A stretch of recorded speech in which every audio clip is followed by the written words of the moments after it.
Want to give a big shout out to Selkirk TV, who's sponsoring this episode. This is TM Boiler Room Breakdown. If you guys have not subscribed to Selkirk TV, do it today. You can watch lessons, videos, matches, and shows like this. All right, we got some women's doubles here. As we all know, we like watching women's doubles more than men's, that's for sure. A lot more firefights and a lot more activity. And when AL is playing, there's bound to be plenty of energy. Heck yeah. Plus the color coordination. Color coordination. Hey. You know, the ladies, they prepare for look good, feel Sunday. good. God, they're dedicated. They're getting organized out there. Kind of return up the middle. Yeah. Cause a little confusion. Annalise not letting her mom take a forehand. No. I'm taking my backhand, Mom. She knows the strength on the court. She knows that two-hander is a weapon. Okay. I serve, I slide. That is not your forehand. Mine. Little drive drop combo, trying to work their way in. Yeah, let's pop one up. Try to play a little D. Okay, as we all know, it's easier to play defense when you can buy yourself time, and courts are made this big so you can play great defense. They just didn't get one down, but it's all good. Great shot selection, and like the idea of trying to play defense as they're on their back foot and get one down.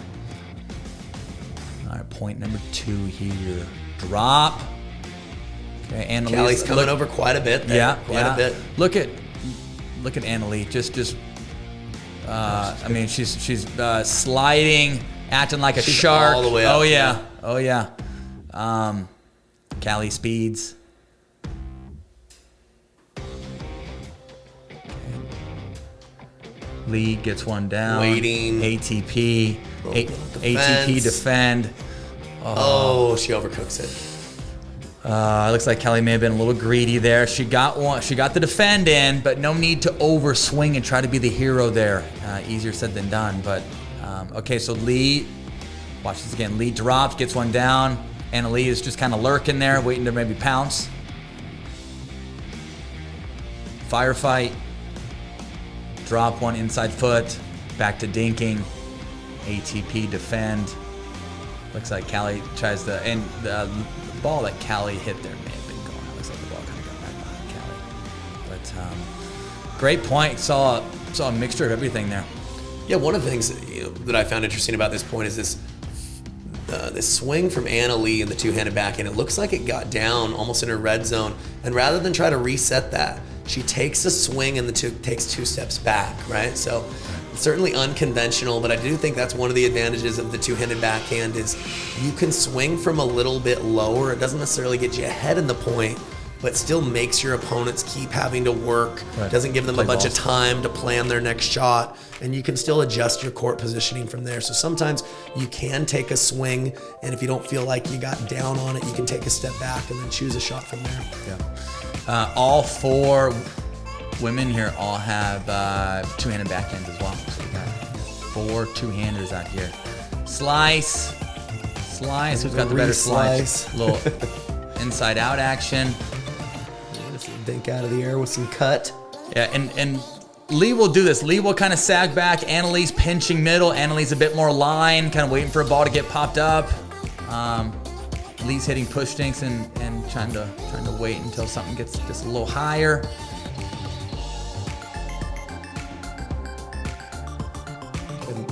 Lucy does a good job of moving the dinks around, out of the air, adding good spin.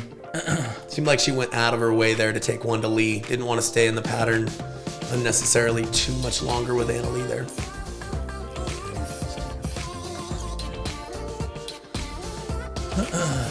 Drop there. Looks like Leigh wasn't looking to be aggressive with her 4th. Dinking. Looks like some isolation Leigh. Get out of that pattern.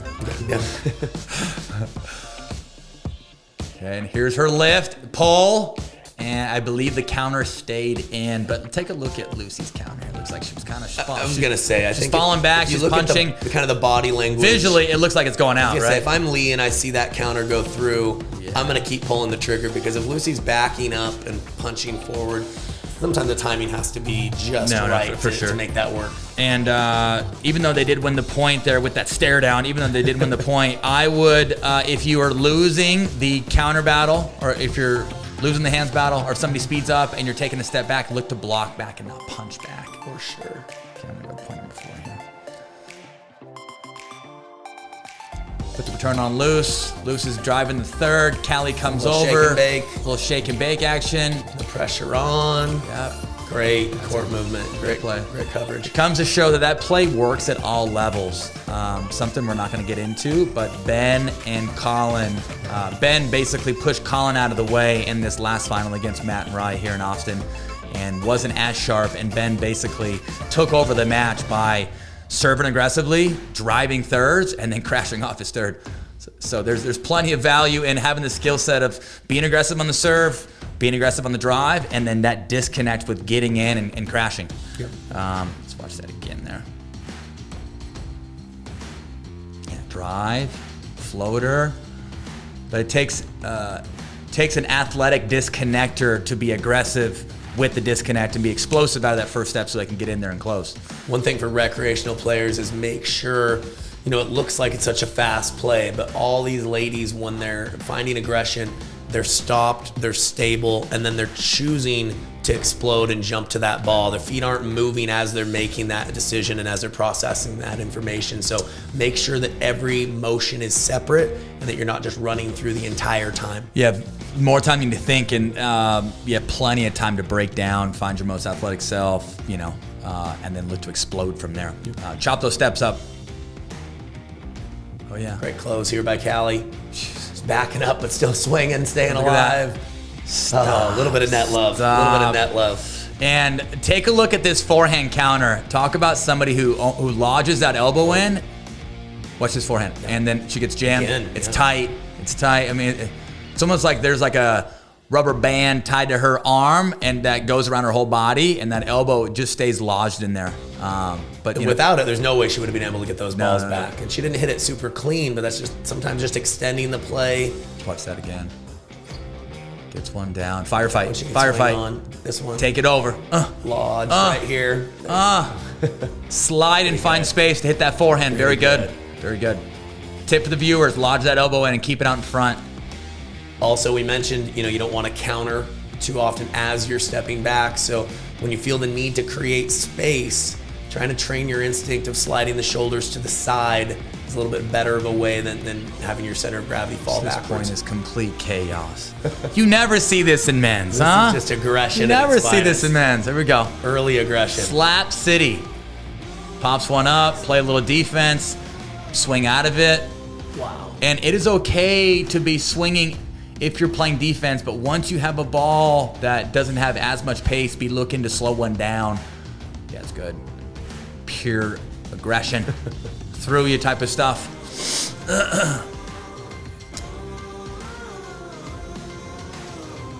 Nice. Looks like a lot of thirds are being driven. Take it out of the air. Pick on the middle. Go at Leigh. Nice. Swing. Close. Keep it out in front. Short and tight.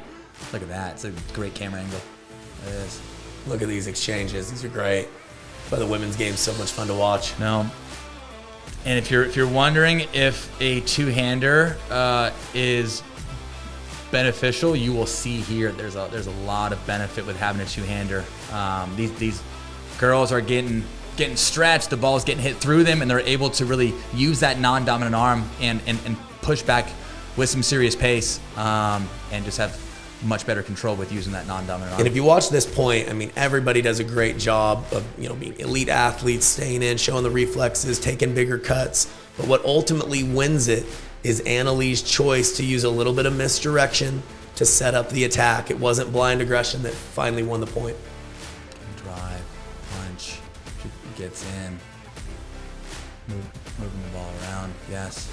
Retake the advantage here. Short and sweet. Both teams are kind of sagged back a little bit, bought themselves a little time. Oh, great dig. That little misdirection. This block right here doesn't get better than this. Dig. Come on, Mama. And Mama's at 41, 42, it's something like that. Come on, now look at this. There, Callie gets one down. Wow. May have been a little risky. Oh yeah. But use that paddle tech. Look at that little shoulder fake. Oh yeah. And open it up. See ya. Come on. Fist pump. Big ol' come on there. Bring the energy. It's a very good team that has not been beat the last couple tournaments. Tell you what, Dad's cheering. Dad's happy. Oh, yeah. Dad's excited.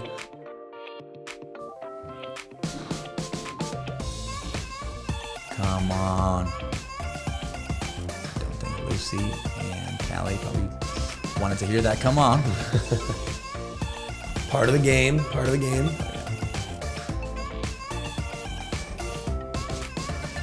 Nice. Okay. Let's get reset.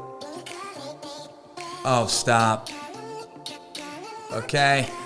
Good defense is good offense. Yep. Anna Leigh was probably going for a ball that she shouldn't have, or probably swung a little too hard there. So easier said than done, but it's tough not to go for too much when your opponents are playing great D like that. Let's back up again real quick. Let's watch that. Okay. So popping balls up, threw a lob up, bought themselves some time. Another one. Drive. Ball comes back with less pace. Dump one. Now they're in. It always kind of seems like that's the theme. Drive or lob. If you don't have time, if you do have time, dump one and get in. Yeah, it's that fine line of understanding that, like, hey, you don't need to rush to get in. Obviously, getting in's the ultimate goal as well, right? You don't want to just stay back when you have chances to start slowing it down. You got to pick your moment to slow the game down and try to neutralize. So something that we talk about in camps is that when you see your opponent being a little greedy or chasing trash or being a kid in the candy shop and trying to steal the candy, we see Leigh here just a little overextended. You know, she's looking to kind of chase some trash. Granted, it's windy out there. Callie sees it, comes in and closes, but you can disconnect and you can be looking to kind of crash in transition if you see your opponents over leaning as they're taking the ball out of the air, because usually that ball gets popped up. Great ball by Callie there. Let's watch that again. Drops one, overextended, boom. Yeah, and you know, there's a fine line, you know, when you're hitting your fourth balls of, obviously your mentality is keep your opponents back and maintain your positional advantage, but there becomes a certain point where you're digging into your red zone where you may need to just allow them to get up and dink. She tried to keep that advantage as long as she could, and maybe a little too long, and Callie made her pay for it.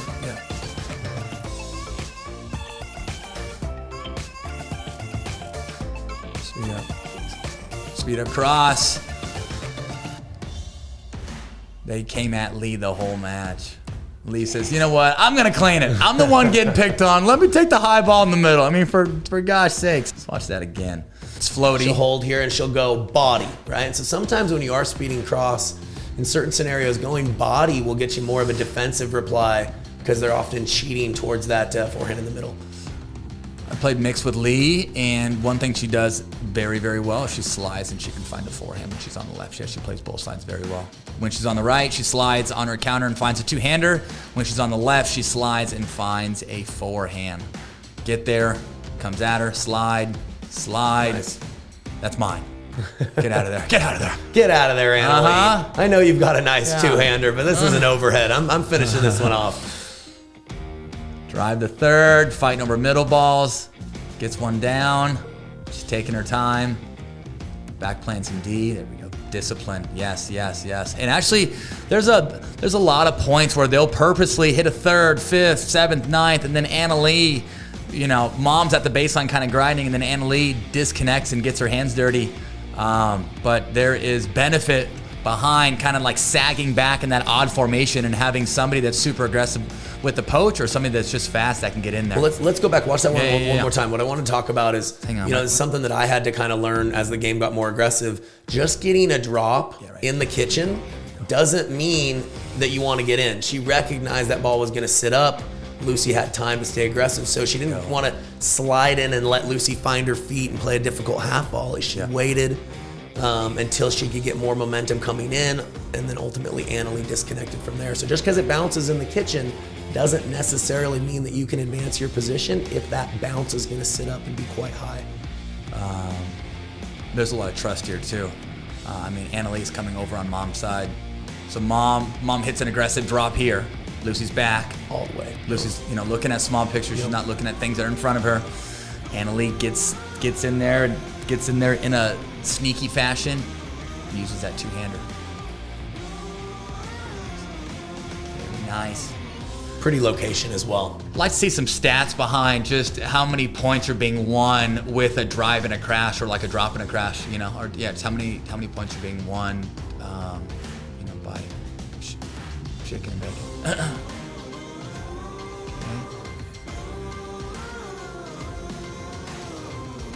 Just take a look at that again. Yeah.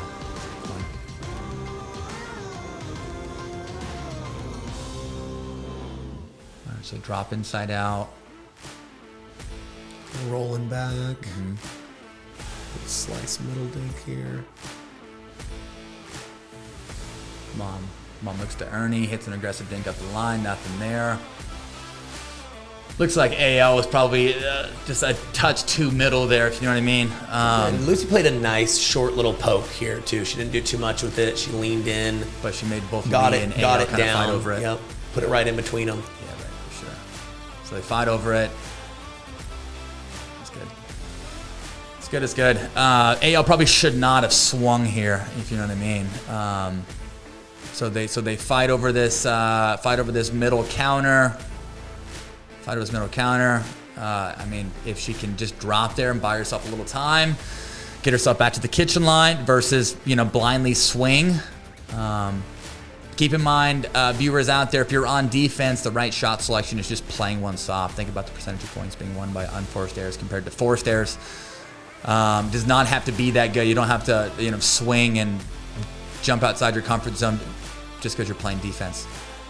Disciplined defense by keeping the ball down.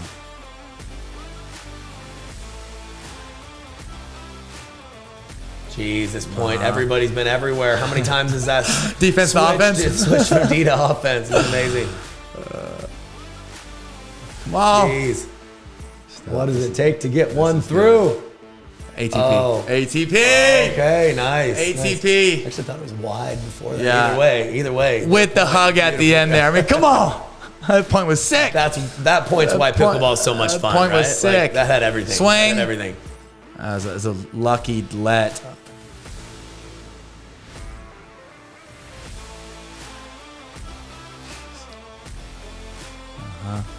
When they have a little time, feet are set, swing. Yeah. That's the next one coming here. But yeah, the men are a bit more calculated. They're going to add in a few more dinks. They're really going to wait for the right one. They're going to push until something really like presents itself. The female side, just a touch different. You know, seems like if they can beat the person in front of them, or if they have a ball that they have just a touch more time on, they are polling. Yep.